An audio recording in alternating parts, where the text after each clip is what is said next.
다시는 반복하지 않고 싶은, 절대 경험하고 싶지 않은, 다시는 그 일이 겪지 않았으면 하는 일들, 그리고 장소들이 있을 것입니다. 여러분에게는 어떤 곳이 그런 곳이고 그런 경험들을 가지고 계신가요? 꿈은 사무엘서에도 나오지만 꿈은 앞일을 예견하는 일에 하나님께서 사용하시는 방법이기도 하지만 제 경험에 비추어 보면 가끔 꿈에는 내가 다시 경험하고 싶지 않은 일들을 꿈꾸는 경우가 있습니다. 저 같은 경우는 이런 꿈을 자주 꿉니다. 제가 갑자기 학창 시절로 돌아갑니다. 학생 때로 돌아갑니다. 때는 이제 방학이 끝났습니다. 바로 이제 개학이에요. 내일이 개학인데 순간 깨닫게 됩니다. 내가 숙제를 하나도 하지 않았다는 것. 하나도 하지 않은 숙제를 이제 내일이면 개학인 이 꿈을 이렇게 커서도 꿉니다. 아주 어릴 때의 경험이었던 것 같아요. 아주 어릴 때 제가 아마 방학이 끝난 쯤에 숙제를 하지 않고 개학을 맞이했던 그 경험이 지금도 남아 있어서 어느 순간 그런 꿈을 꾸기도 합니다. 그런 꿈들이야 뭐 깨고 나면 괜찮지만 어쩌면 우리가 다시는 경험하고 싶지 않은 일들을 다시 겪을 때도 있습니다.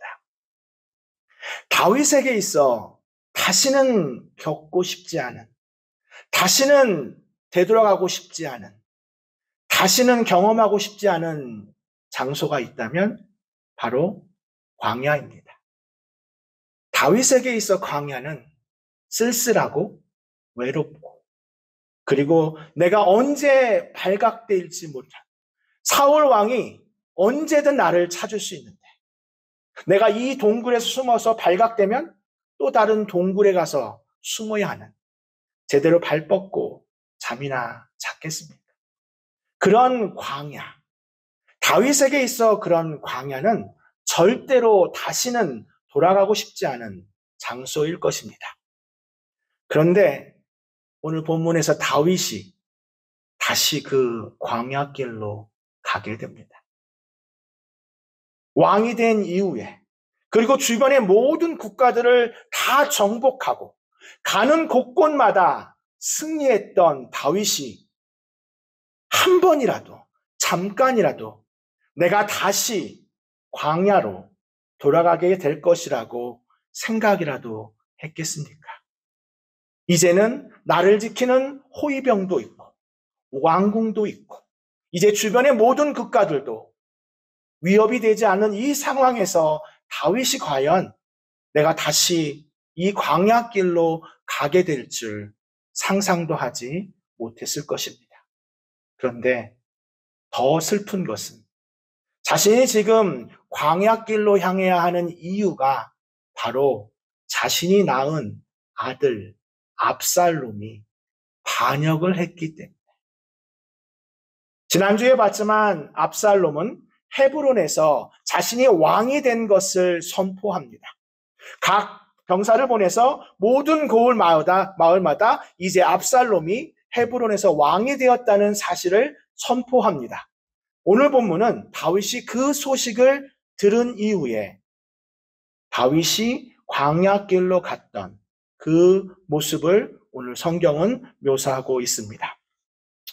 저는 오늘 다윗, 비록 하나님 마음에 합한 사람이라고 불렸던 그 다윗도 광야길로 향해 하는 그 상황, 그 장면에서 다윗이 보여줬던 모습, 우리는 그 어디에도 다윗이 골리앗 앞에 섰던 그 모습, 이전에 광야에서 보여줬던 그 모습은 전혀 볼 수 없는, 그냥 광야로 슬피 울며 눈물로 가고 있는 다윗을 보게 됩니다.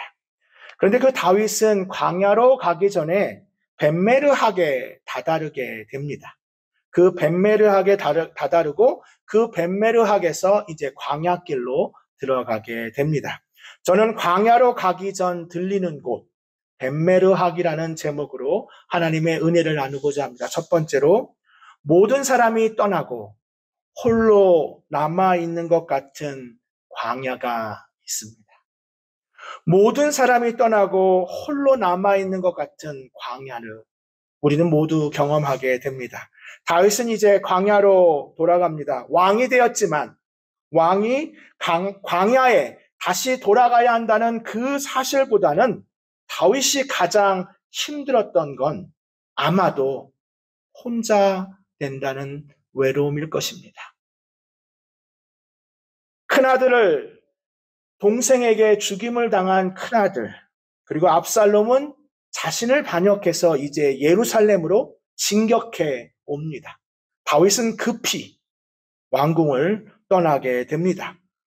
그런데 다윗이 더 힘들었던 것은 자신의 모사였던, 책사였던, 자신이 가장 하나님의 말씀처럼 믿고 따랐던 아히도벨도 압살롬 편에 서게 됩니다.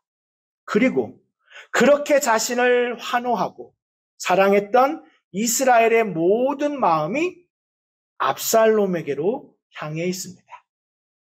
물론 압살롬이 거짓말로 이스라엘의 마음을 훔쳤다고 저는 말씀드렸지만 다윗의 입장에서 보면 온 이스라엘의 마음이 압살롬에게 향했다는 이야기를 들었을 때 다윗의 마음은 어땠을까요? 이제 다윗은 혼자입니다. 홀로 그 광야길을 가야 합니다.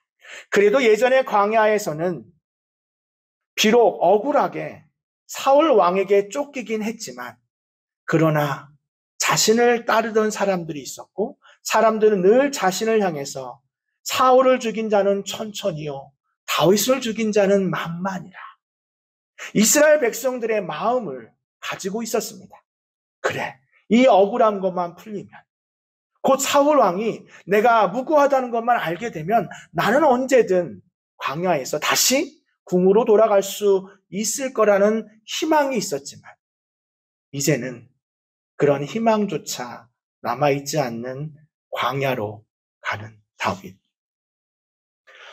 한 단어가 있습니다. PPT를 통해서 보면 군중 속의 외로움이라는 단어. 여러분 한번 들어보셨을 것입니다. 군중 속의 외로움이라고 하는 건 뭐냐면 사람들로 가득하지만 정서적으로, 마음적으로 고립된 상태를 의미합니다. 이 군중 속의 외로움이라고 하는 이 단어는 세들백 교회에 열린 한 소그룹 컨퍼런스가 있었는데요. 세들백 교회 한번 들어보셨을 겁니다. 거기에 랜디 프레이즈가 공동체로의 부르심이라는 그 컨퍼런스에서 그가 한 이야기를 이제 컨퍼런스에서 이야기한 내용이었는데요. 한 이제 미국인의 평균적인 미국 가정이 하루에 35개의 관계를 동시에 관리하고 있다고 합니다. 우리도 모르게 35개 정도의 관계를 관리하고 있다고 합니다. 그 관계 속에는 자녀도 있고 친척, 이웃, 정부, 학교, 친구, 직장 동료 또는 자기가 자주 가는 커피숍 직원들 이런 식으로 해서 모든 그런 관계들이 하루에 35개의 관계들을 맺고 있다고 합니다. 근데 이거는 교회에 초대받기 전의 관계입니다. 우리가 만약에 이제 교회 공동체에 하게 되면 적어도 더 많은 관계가 추가되기도 합니다. 저희는 아직 소그룹이 없지만 소그룹, 오이코스 이런 관계들이 생겨나기도 하고 또 양육이라든지 이런 걸로 계속해서 관계들이 확장된다고 합니다. 그런데 관계는 더 많이 확장되지만 실제로 사람들은 더 많은 외로움을 느낀다고 합니다. 더 많은 이 궁중 속에, 더 많은 혼잡함 속에 더 많이 외롭다고 합니다. 의미 있는 관계를 절실히 필요하지만 어쩌면 우리가 갖고 있는 이 35개의 관계 속에 우리는 어쩌면 더 외로움을 느낄 수 있다라고 하는 겁니다. 우리는 심지어 이 많은 관계들을 유지하기 위해서 에너지와 감정 그리고 돈을 사용해야 합니다. 그런데 그 관계를 더 많이 만들면 만들수록 그 관계 속에서 어느덧 우리는 더 많은 외로움을 느낄 수 있다라고 하는 겁니다. 저는 다윗이 바로 이 외로움을 느꼈다고 생각합니다. 다윗은 왕궁에 있었습니다. 왕궁에는 수많은 사람들이 있었을 겁니다. 군대 장관도 있었고 또 모사들도 있었고 그리고 수많은 제사장, 또 레위인들, 그런 수많은 관계 속에 다윗은 그 사람들과 함께 있었지만 그는 한 가지 놓치고 있었던 것이 있습니다. 바로 그의 영혼에 대한, 하나님을 찾는 영혼에 대한 갈망이었습니다. 다윗의 시편의 대부분은 궁에서 쓴 시편이 아닙니다. 그가 왕으로 있었을 때 쓴 시편이 아닙니다. 그는 왕으로서 수많은 일들을 해야 했었습니다. 그런데 정작 자신 안에 찾아오는 이 군중 속의 외로움을 보지 못했습니다. 이제 다윗은 그 외로움을 가지고 이제 광야로 또한 나가야 합니다. 그 외로움 속에 하나님을 찾지 못했습니다. 그는 광야를 향하는 길에 이제 벳메르하게 이르게 됩니다. 저는 이 벳메르하게 이르게 된 이유에 대해서 이제 두 번째로 말씀드리려고 합니다. 두 번째로 광야에 가기 전에 벳메르하게 멈춰야 합니다. 광야에 가기 전에 벳메르하게 멈추어야 합니다. 벳메르학은 문자적인 뜻은 먼 집이라는 뜻이 있습니다. 항상 벳이 나오면 히브리어의 집입니다. 집. 그래서 벳메르학은 아주 먼 집입니다. 그런데 이 멀다라고 하는 뜻을 벳메르학이 실제로 존재했는지에 대해서는 아직 고고학적으로 발견되지 않았습니다. 그래서 영어 성경에는 벳메르학이라는 말이 나와 있지 않습니다. 영어는 그냥 먼 궁 또는 마지막 집, 멀리 떨어져 있는 집. NIV 모든 성경은 되게 영어 성경은 벳메르학이라는 말이 없습니다. 개역 개정은 히브리어 말 그대로 해서 벳메르학이라고 음역했습니다. 벳메르학은 먼 집이라는 뜻이 있습니다. 다윗은 광야에 가기 전에 이 벳메르학에 머무릅니다. 그런데 저는 이 벳메르학이 바로 다윗에게 영적 각성의 장소가 되었다고 믿습니다. 이제 다윗은 궁으로 돌아갈 수 없습니다. 어떤 일이, 무슨 일로도 이제 궁으로 돌아갈 수 없습니다. 이제 다윗이 가야 할 길은 광야입니다. 이제 그 광야로 들어가는 마지막 궁에서 마지막 가장 먼 집, 이제 먼 곳, 이제는 한 발자국만 나가면 광야인 그 벳메르하게 머물러서야 비로소 우리가 보았던 다윗의 모습을 보게 됩니다. 사실 우리는 다윗 언약 이후에 그리고 밧세바를 범한 이후에 그 어디에서도 다윗의 모습을 지금까지 찾아보지 못했습니다. 압살롬이 암논을 살해할 때도, 암논이 다말을 범할 때도 우리는 그 어디에서도 다윗의 모습을 본 적이 없습니다. 비록 이 벳메르하게 이르기 직전까지만 봐도 다윗은 그냥 압살롬이 헤브론에서 왕이 되었다는 그 말을 듣자마자 제일 먼저 궁에서 나왔습니다. 다윗은 하나님께 묻지도 않았습니다. 하나님, 내가 이 상황 가운데 이 왕궁을, 예루살렘을 지켜야 합니까? 그가 내 아들인데 나는 어떻게 해야 합니까? 라는 단 한마디의 말이 없습니다. 압살롬이 헤브론에서 왕이 되었다는 그 말을 듣자마자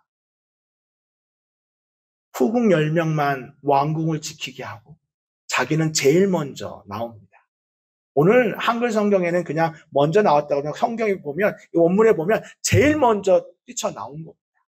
다른 말로 하면 도망 나온 겁니다. 여러분, 다윗의 모습에서 그걸 볼 수 있습니까? 지금 다윗이 궁에서 제일 먼저, 그러면서 나오면서 이럽니다. 우리가 조금이라도 지체하면 이제 압살롬이 예루살렘에 와서 우리를 다 칼로 죽일 거야. 이제 우리 다 칼날로 압살롬의 칼에서 죽게 될 거야. 이제 빨리 우리는 도망가는 방법밖에 없어. 그래서 다윗이 제일 먼저 궁에 나옵니다. 그랬던 다윗이 벳메르하게 이르게 되자 다윗은 비로소 하나님을 찾게 됩니다.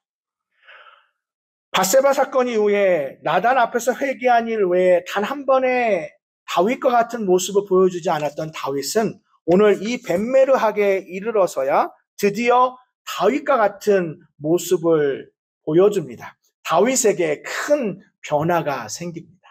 다윗은 이 벳메르하게 이르러서 드디어 다윗의 모습을 찾게 됩니다. 다윗은 이제 깨닫습니다. 내가 이제 벳메르하게서 광야로밖에 갈 수 없는 상황이지만 그러나 이 상황 가운데 하나님의 뜻을 깨닫게 됩니다. 사랑하는 성도 여러분, 혹시 지금 광야의 길을 걷고 계신가요? 사망의 음침한 골짜기 같은 나 외에는 내 마음을 알아주는 사람이 아무도 없다는 끝이 보이지 않는 터널을 걷고 계신가요? 그 전에 우리가 그 광야길에 우리는 벳메르하게 이르렀는지 돌아보아야 합니다.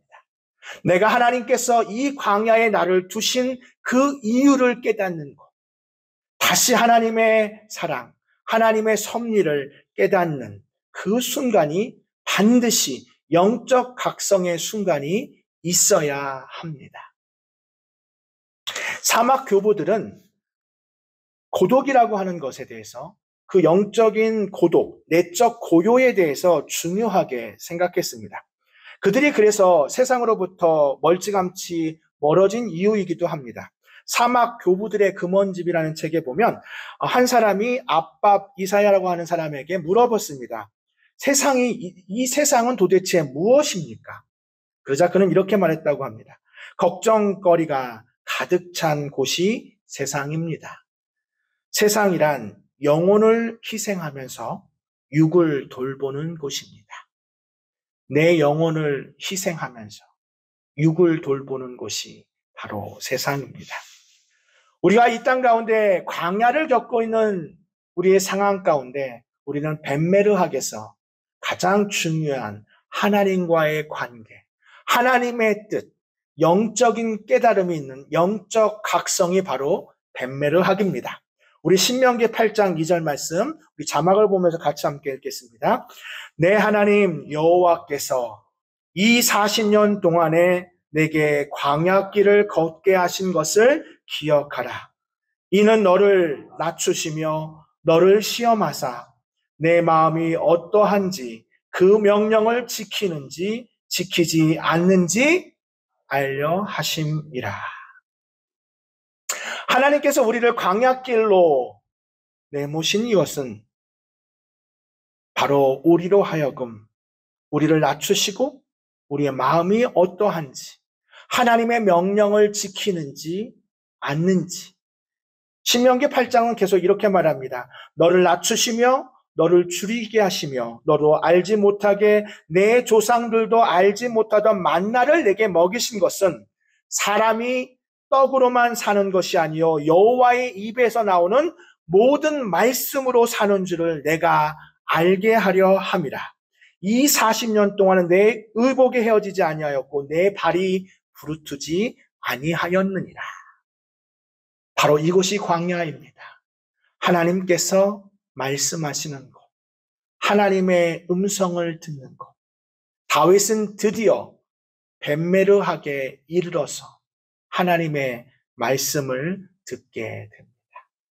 그의 깨달음, 영적 각성, 이 벳메르하기 우리에도 있기를 주님의 이름으로 축원합니다.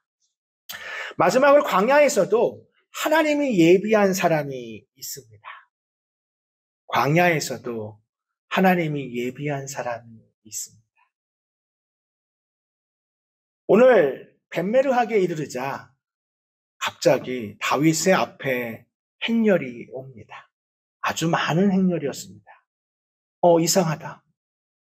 이스라엘의 모든 마음이 압살롬에게 향했는데 모든 사람이 이제 압살롬을 왕으로 생각하는데 어떻게 이렇게 많은 군사들이 내 앞에 행렬로 오게 되지? 그러자 알게 됩니다. 그는 가드 사람, 이스라엘 사람이 아닙니다. 가드 사람 이때가 찾아옵니다. 다윗은 깜짝 놀랍니다. 내 아들도, 그리고 이스라엘 모든 사람들도 다 변했는데, 다 압살롬에게 향했는데 너희들은 어쩌미냐. 그러자 가드 사람 이때는 우리는 당신을 따를 것입니다. 우리는 당신 앞에 설 것입니다. 그러자 다윗이 이렇게 말합니다. 너가 어찌된 성경은 나와 있지는 않습니다. 이때가 가드 사람이라고 하면 블레셋 사람입니다. 블레셋 사람이 어찌 영문으로 이스라엘 안에 예루살렘에 살고 있었는지는 성경은 나와 있지 않습니다. 그런데 분명한 것은 이때는 아주 가드 사람이지만 아주 군사를 거느리고 있던 사람이었고, 이 사람이 지금 다윗 앞에 서게 됩니다. 사람들은 압살롬에게 다 갔지만, 군대 장관들도 다 압살롬에게 갔지만, 블레셋 사람, 가드 사람 이때만 지금 다윗에게 옵니다. 그래서 다윗은, 벤메르하게 영적 각성이 있던 다윗은 그에게 이렇게 말합니다. 얼마나 좋았겠습니까? 여러분, 다 떠났는데, 아들도 반역했는데, 이방인이, 다른 나라 사람이 나한테 와서 함께 하겠다고 말합니다. 그러자 다윗은 이렇게 말합니다. 나는 이제 정처 없이 떠돌아다니게 될 텐데, 나는 이제 이곳 벤메르악에서 광야로 가는 사람인데, 네가 나를 따라오면, 너는 정처 없이 살았던 이방인에서 이제 겨우 예루살렘에 와서 정착했는데, 네가 나를 따라오면 너는 또 광야에서 정처 없이 떠도는 인생이 되지 않겠느냐. 네 마음은 고맙지만, 네 뜻은 고맙지만 나는 이제 정처 없이 떠돌아다닐 이방인이 될 텐데. 그래서 이때를 그냥 예루살렘으로 돌려보냅니다. 여기서 저는 다윗에게 많은 변화가 일어났다고 생각합니다. 다윗은 예전과 같은 그런 사람이 아니라 하나님 마음에 합한 자로 오히려 이때를 생각합니다. 자신의 상황, 그래, 이 정도 600명이라도 되는 군사가 있어야지. 그 군사가 얼마나 중요하겠습니까? 그런데 다윗은 그렇게 말하지 않습니다. 너는 그냥 돌아가라고. 그때 이때가 이야기합니다. 그런데 이때가 한 말을 보면 꼭 룻기에 보면 나오미에게 룻이 한 이야기와 아주 비슷합니다. 나오미도 이렇게 말합니다. 그때는 베들레헴이죠. 역시 광야입니다. 광야 같은 인생을 걸어가는, 삶을 걸어가는 나오미. 이제는 남편도 죽고 두 아들도 죽고 아무런 소망이 남아있지 않은 그 나오미가 광야로 걸어갈 때 룻이 따라옵니다. 그러자 룻에게 말합니다. 너는 돌아가라. 내가 남은 자식이 뭐가 있다고 네가 나를 따라오느냐. 그때 룻이 이르되 내가 어머니를 떠나며 어머니를 따르지 말고 돌아가라. 강건하지 마옵소서.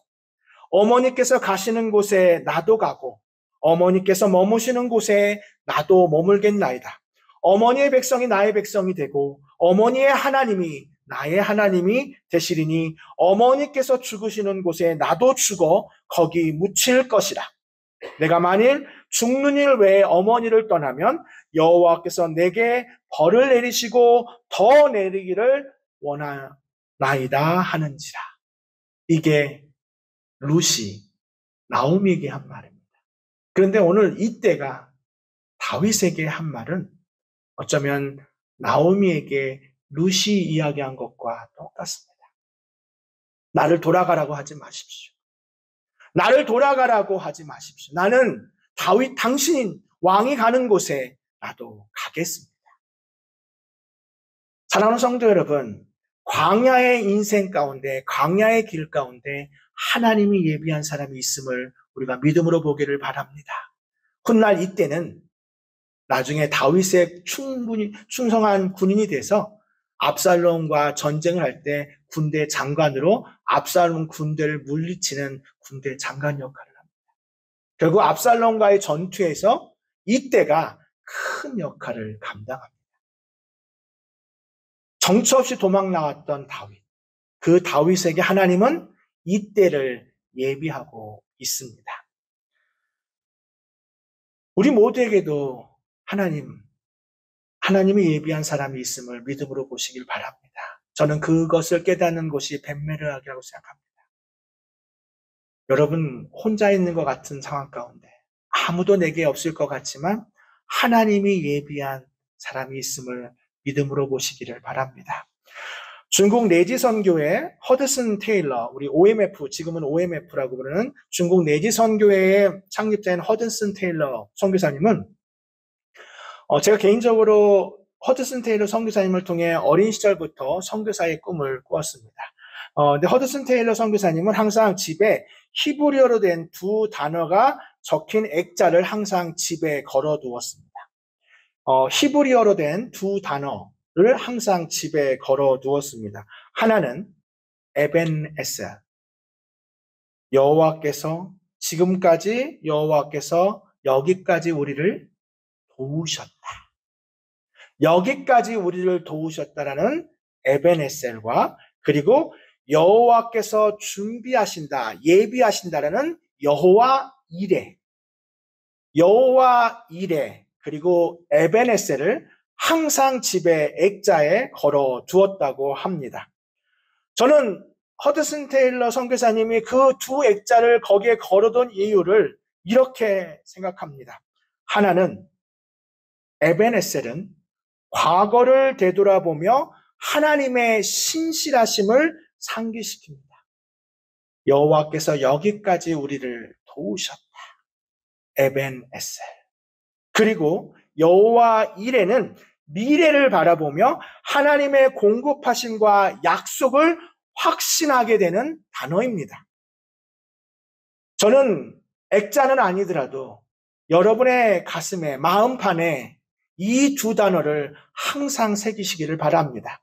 에벤에셀, 여기까지, 지금까지 나를 도우신 하나님이 나의 인생의 앞에 그것이 광야이든 그것이 어떤 곳이든 여호와 이레 준비하셨다.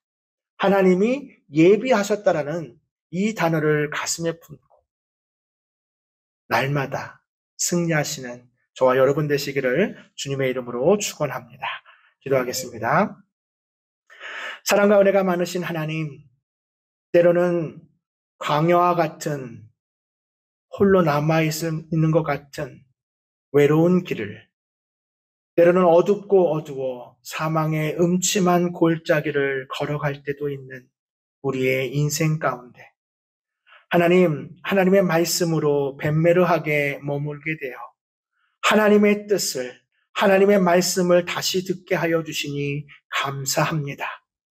광야 가운데도 예비하시고 준비하시는 여호와 이레, 그리고 지금까지 나의 삶을 도우시고 인도하신 에벤에셀, 그 전능하신 하나님 앞에 다시 섰던 다윗처럼 우리도 이 광야 가운데 다시 주님 앞에 서서 승리하는 우리 모두가 되게 하여 주시옵소서. 감사드리며 우리 구주 예수님의 이름으로 기도합니다. 아멘.